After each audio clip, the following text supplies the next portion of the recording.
Magandang hapon. Mag-video lang ako. Mukhang may isang taon na akong hindi nakakapag-video. So, mag-video lang ako ng update para makita naman itong pagbabago sa bahay namin.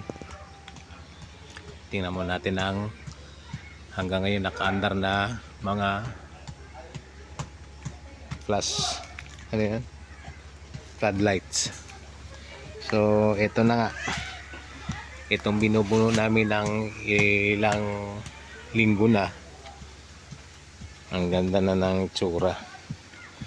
Samantalahin ko na habang sinisipag ang aking may bahay, si Madam Ernst. Sipag na sipag. Ang ganda ng gawa niya. At ito na ang iba.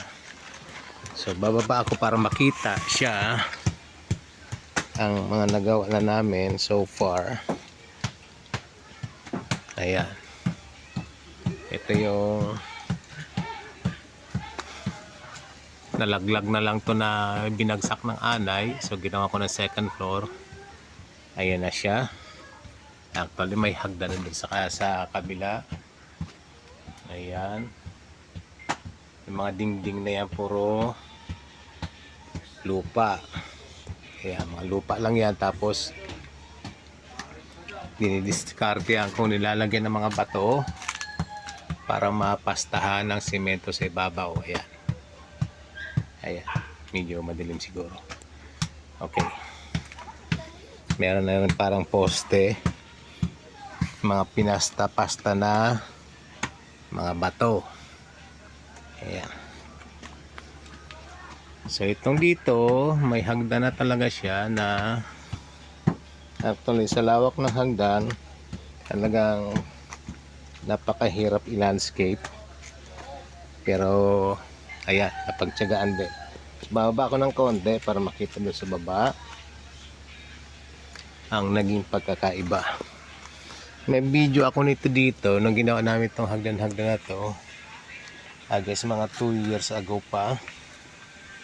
And ang laki na ng pinagkaiba ngayon. Ayan.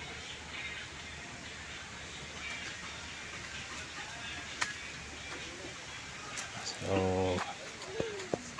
tigil na nga muna ako at may nagpatugtog. Baka mamakano naman to. Copyright lang na walang kalaban-laban. Yung hindi naman kailangan ng patugtog, pinatugtugan, ako pa ba-copyright? Pero issue talaga. Siya, tigil ko na muna. Ayun lang ako nag-video tapos napatugtugan pa. Tigil na lang.